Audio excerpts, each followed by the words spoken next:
Olá, seja bem-vindo ao Mulheres Lendo Juntas. Eu sou Lorena e estou lendo com vocês o livro Amar para Sobreviver, Mulheres e a Síndrome de Estocolmo Social, da Dee Graham. Hoje a gente vai dar início à leitura do capítulo 4, também chamado O Gênero do Terror, a psicodinâmica da Síndrome de Estocolmo aplicada às mulheres enquanto grupo e às nossas relações com homens enquanto grupo. Vamos lá. Entre aspas.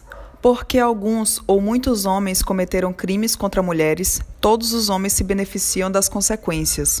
Essas consequências incluem as mulheres permitirem que os homens assumam o controle, as mulheres priorizarem as necessidades dos homens por medo de os irritar, atrapalhar ou provocar, permanecendo assim incongruentes com suas próprias crenças e percepções, e as mulheres ficarem se arrastando como cidadãs de segunda classe.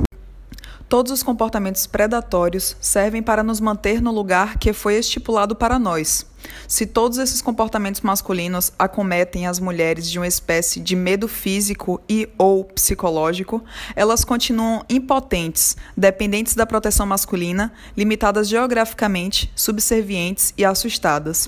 Os comportamentos mencionados acima coincidem com os comportamentos já estabelecidos por psicólogos como culturalmente específicos a mulheres saudáveis psicologicamente. Fecha aspas.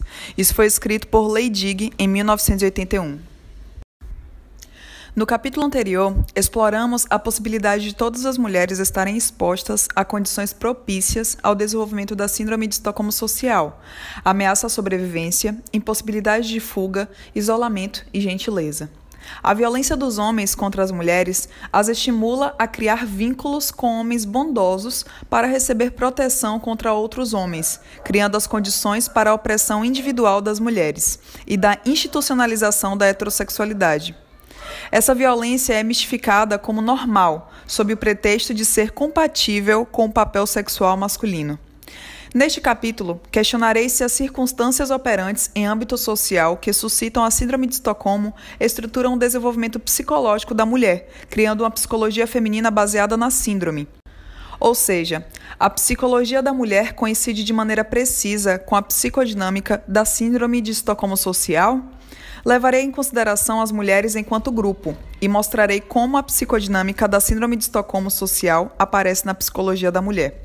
De acordo com a minha teoria, uma vez que as condições propícias à Síndrome de Estocolmo são intrínsecas à situação das mulheres numa cultura patriarcal, a ponto de não haver qualquer parte na vida das mulheres que não seja afetada por essas condições, a psicodinâmica da Síndrome de Estocolmo deve estar presente, em alguma medida, em todos os relacionamentos de mulheres com homens, no relacionamento das mulheres com todos os homens e em todo o encontro entre um homem e uma mulher. No entanto, como as mulheres diferem quanto à extensão e à natureza da exposição às 4 condições, em virtude de diferenças sociais associadas à classe, raça e experiências individuais, por exemplo, há diferença quanto à extensão e, possivelmente, à configuração, isto é, organização, padrão, estrutura, de como a Síndrome de Estocolmo se manifesta na psicologia individual de cada mulher e nas suas relações com homens. A aplicação da Síndrome de Estocolmo Social a nós, mulheres, enquanto grupo, no que diz respeito às nossas relações com os homens enquanto grupo. Esta seção explica como a teoria da Síndrome de Estocolmo Social se aplica às mulheres enquanto grupo. Retomando os 9 indicadores principais da Síndrome de Estocolmo, identificados no capítulo 2, examinarei a aplicabilidade desses indicadores às mulheres enquanto grupo. O foco está na extensão e na maneira como os 9 indicadores podem estar presentes nas mulheres enquanto grupo.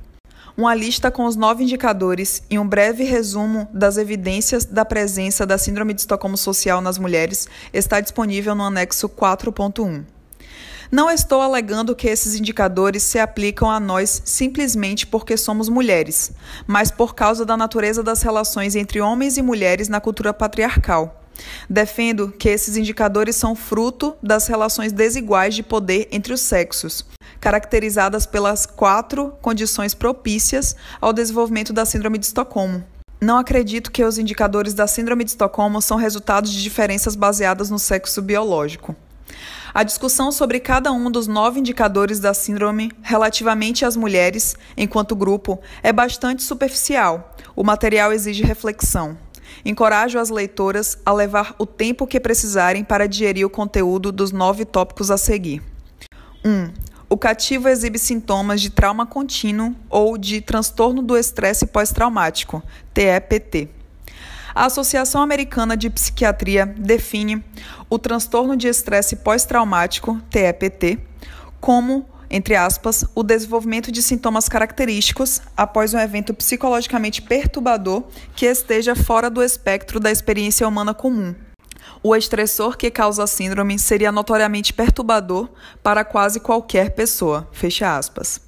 Mas McCann, Saken e Abrahamson, em 1988, observam que, abre aspas, é cada vez mais reconhecido que alguns eventos traumáticos geralmente estão dentro do espectro da experiência humana comum, fecha aspas.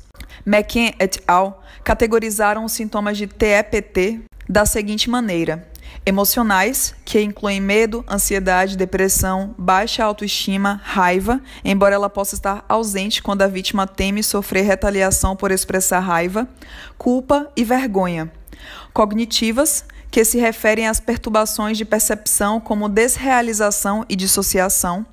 Biológicas, que incluem distúrbios somáticos como crescentes úlceras, dores de cabeça, distúrbios gastrointestinais, asma e problemas menstruais. Comportamentais, que incluem comportamento suicida e distúrbios de personalidade, e interpessoais, que incluem problemas sexuais e de relacionamento como falta de confiança e medo de se aproximar demais. Alguns desses sintomas surgem imediatamente após a vitimação e podem persistir por algum tempo, por exemplo, medo e ansiedade. Outros sintomas surgem imediatamente, mas é improvável que persistam, por exemplo, depressão, raiva. Outros ainda podem surgir mais tarde e estão associados a efeitos de mais longo prazo, por exemplo, problemas de autoestima. A teoria da Síndrome de Estocolmo Social leva à previsão de que os sintomas de TEPT só se tornarão completamente visíveis quando não estivermos mais sob a ameaça dos homens e tivermos começado a nos sentir seguras. Enquanto a violência dos homens contra as mulheres continuar, é improvável que as mulheres, enquanto grupo, exibam os sintomas completos de TEPT. Em vez disso, as mulheres exibirão sintomas de traumatização continuada, ou sintomas que costumam surgir logo após a vitimação, medo, ansiedade e depressão. Devido à expectativa de retaliação, caso se expresse raiva, não é esperado que vejamos grandes manifestações de raiva contra os homens.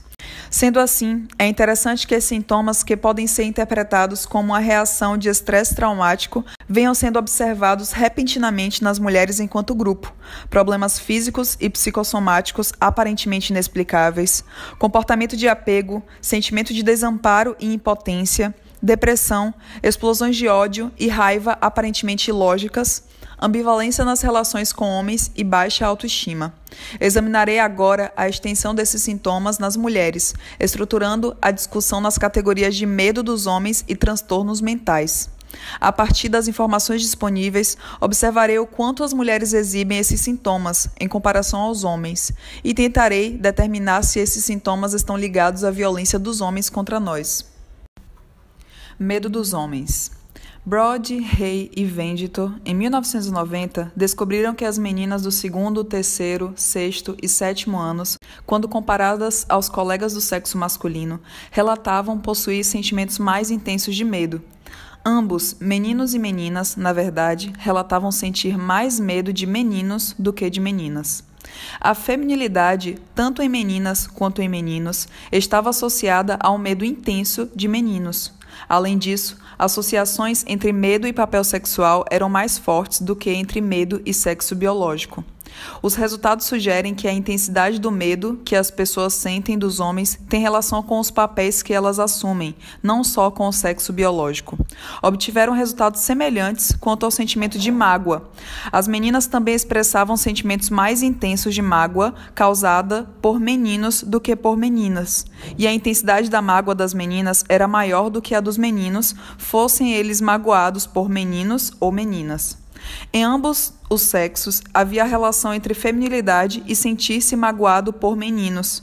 Brod et al. Lembraram que os psicólogos sociais costumam prever uma associação entre os sentimentos de medo e mágoa e as pessoas que detêm menos poder.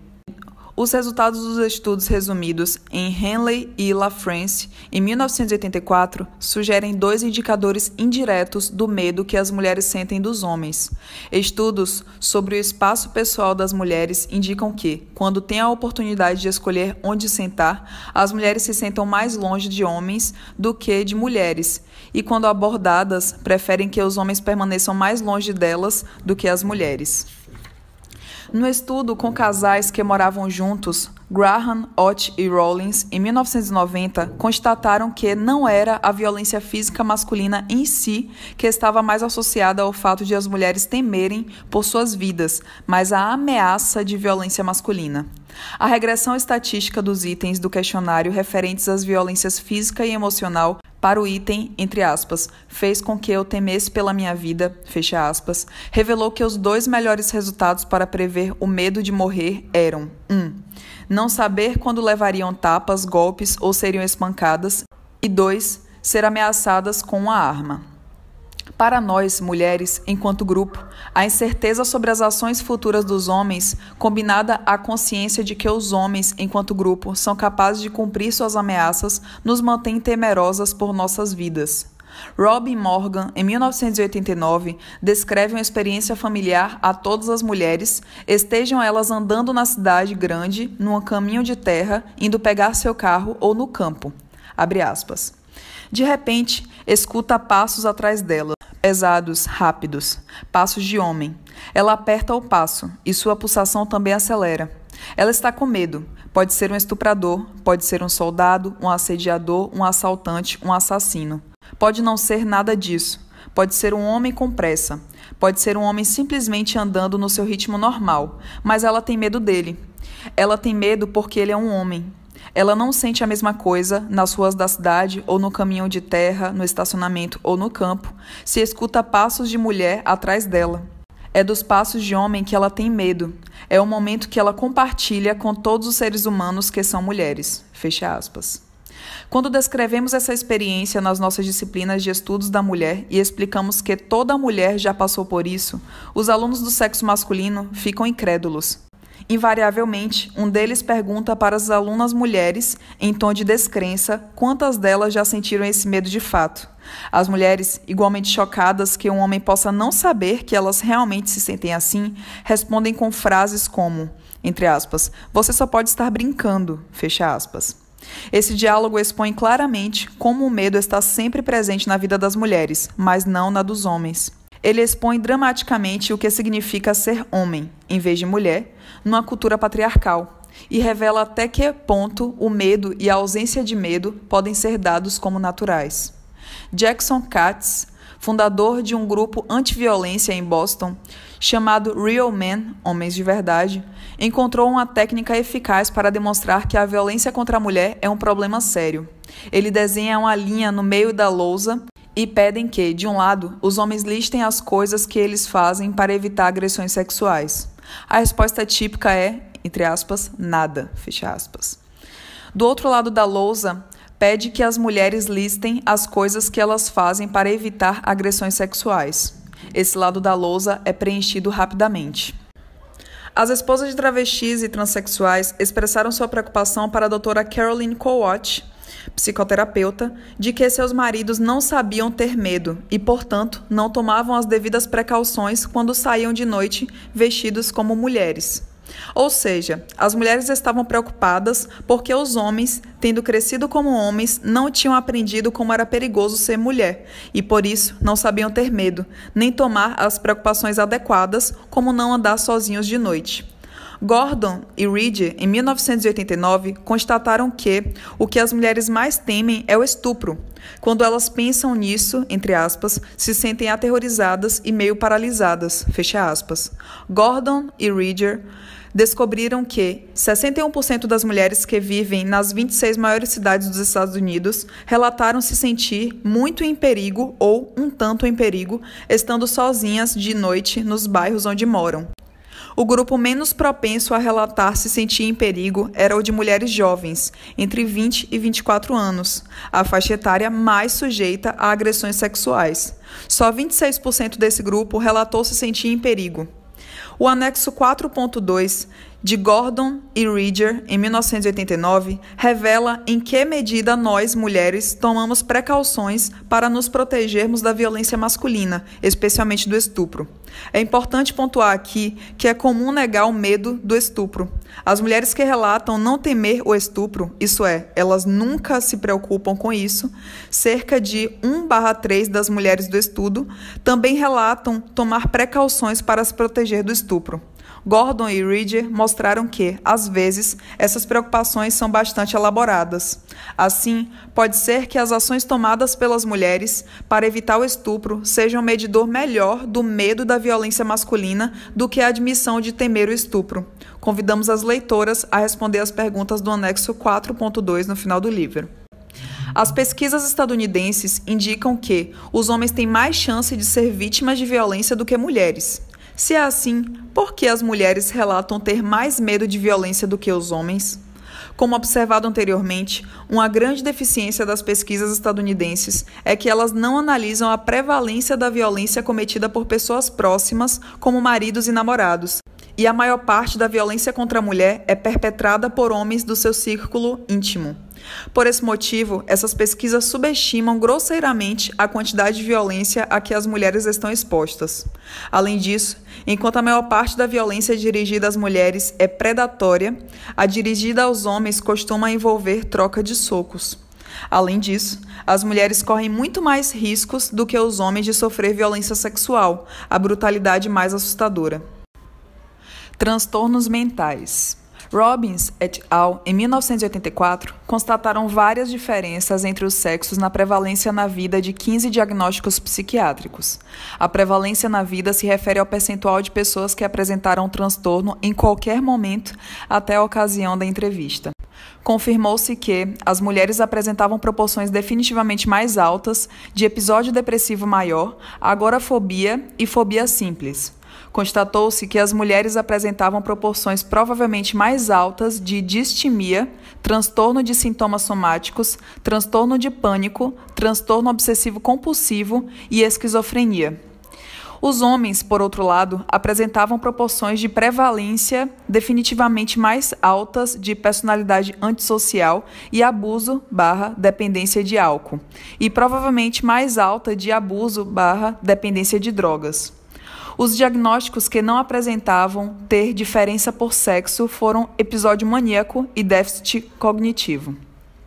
Os diagnósticos associados aos homens parecem descrever alguém que se preocupa consigo mesmo de maneira egoísta e não se importa com os outros, antissocial, e alguém que se sente suficientemente seguro a ponto de não ter que permanecer vigilante constantemente e ou não quer ser responsabilizado por suas ações. No caso, abuso ou dependência de álcool e drogas. Esses diagnósticos tipicamente masculinos são mais característicos de um indivíduo dominante do que de um subordinado. Os diagnósticos associados às mulheres descrevem alguém que está deprimido e assustado, porém incapaz de reconhecer a fonte do medo, agorafobia, fobia simples, transtorno de pânico, incapaz de expressar a tristeza até para si mesmo, transtorno de sintomas somáticos, e alguém que deve estar sempre vigilante, transtorno obsessivo-compulsivo. Os diagnósticos associados às mulheres descrevem as características de um indivíduo subordinado. Apesar de ter usado o termo psiquiátrico transtorno mental, considero esses sintomas de subordinação respostas normais a um meio social doentio. Além disso, acredito que os sintomas são estratégias de sobrevivência. Examinaremos agora 5 transtornos que são bastante prevalecentes nas mulheres, enquanto grupo: transtorno de personalidade borderline, depressão, ansiedade, agorafobia e transtornos alimentares. Das pessoas com transtorno de personalidade borderline, TPB, 67% a 86% são mulheres. O TPB é caracterizado pelo comportamento disfuncional em 5 áreas. 1. Ausência de senso de si. 2. Respostas emocionais intensas e instáveis. 3. Dinâmica de atrair e repelir e clivagem, pensamento dualista nos relacionamentos interpessoais. 4. Se manifestar de maneira impulsiva e autodestrutiva. 5. Comprometimento temporário do teste de realidade pós-estresse. A leitora perceberá paralelos entre essas 5 características e os 4 efeitos de longo prazo da Síndrome de Estocolmo descritos no capítulo 2. Há cada vez mais evidências de que uma grande parcela das pacientes psiquiátricas que recebem esse diagnóstico foram vítimas de agressões graves, principalmente de caráter sexual.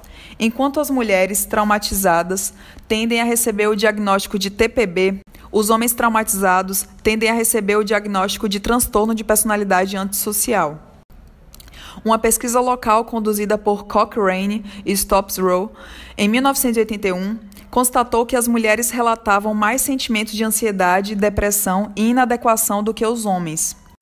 Erdwins, Small e Gross, em 1980, constataram que os universitários que se descreviam como masculinos, isto é, com muita masculinidade e pouca feminilidade, independentemente do sexo, relatavam menos ansiedade do que os andrógenos, isto é, muita feminilidade e muita masculinidade, os femininos, muita feminilidade e pouca masculinidade, e os indiferenciados, pouca feminilidade e pouca masculinidade. As fobias são uma das principais formas de ansiedade clínica. Uma das formas mais comuns de fobia é a agorafobia, uma condição que limita a vida de mais de 1 milhão de mulheres. Por exemplo, elas podem se recusar a dirigir e a sair de casa sozinhas e, em casos extremos, podem ficar confinadas em casa. As duas faixas etárias em que ela costuma surgir são o fim da adolescência, quando as mulheres costumam sair da casa dos pais, e na passagem dos 20 para os 30 anos. As mulheres dessa última faixa etária normalmente, entre aspas, nunca vivenciaram um período de autonomia e transferiram a dependência dos pais para a dependência de um marido autoritário e dominante, fecha aspas. As agorafóbicas temem que a ação autônoma possa perturbar os relacionamentos interpessoais com a família de origem ou com o marido. Além disso, as pesquisas vêm mostrando repetidamente que as mulheres sofrem de depressão unipolar, numa proporção que é o dobro da dos homens. Essa diferença entre os sexos aparece não só nos Estados Unidos, mas também na Dinamarca, na Escócia, na Inglaterra, no País de Gales, na Austrália, no Canadá, na Islândia e em Israel. E aparece até mesmo entre crianças do 4º ao 7º ano. Weissman e Klerman, em 1977, ressaltam que a maior preponderância de depressão nas mulheres pode ocorrer, entre outras coisas, da discriminação social contra as mulheres, que leva ao desamparo legal e econômico, dependência dos outros, autoestima cronicamente baixa, aspirações reduzidas e, em última instância, depressão clínica. E 2, da feminilidade, que eles acreditam que gere uma disposição cognitiva contrária à assertividade e um tipo de desamparo aprendido, característico da depressão.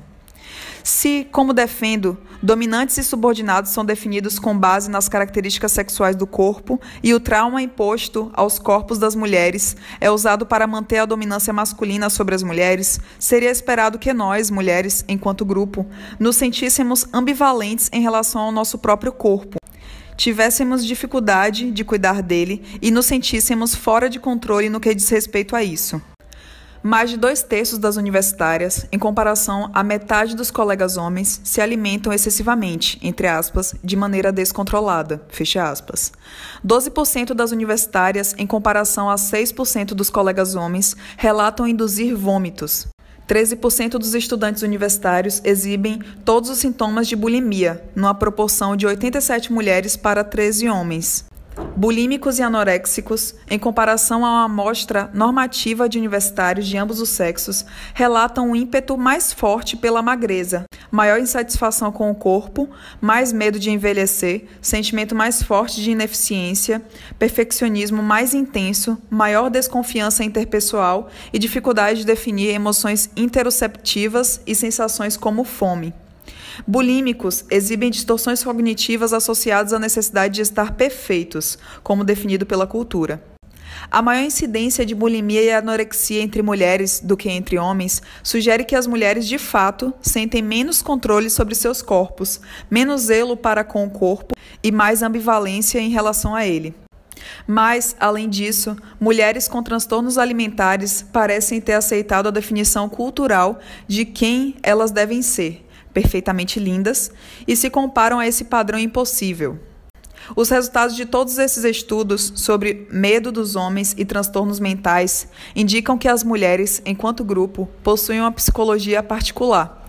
As mulheres são mais propensas do que os homens a ser diagnosticadas com transtornos mentais que descrevam as características de indivíduos subordinados, especialmente as características de indivíduos subordinados com base em seus atributos corporais. Esses aspectos da psicologia das mulheres, enquanto grupo, têm uma semelhança impressionante com o conjunto de sintomas associados ao trauma contínuo e realmente podem funcionar como estratégias de sobrevivência para lidar com esse trauma. O primeiro indicador da Síndrome de Estocolmo, exibir sintomas de trauma contínuo, parece se aplicar às mulheres enquanto grupo.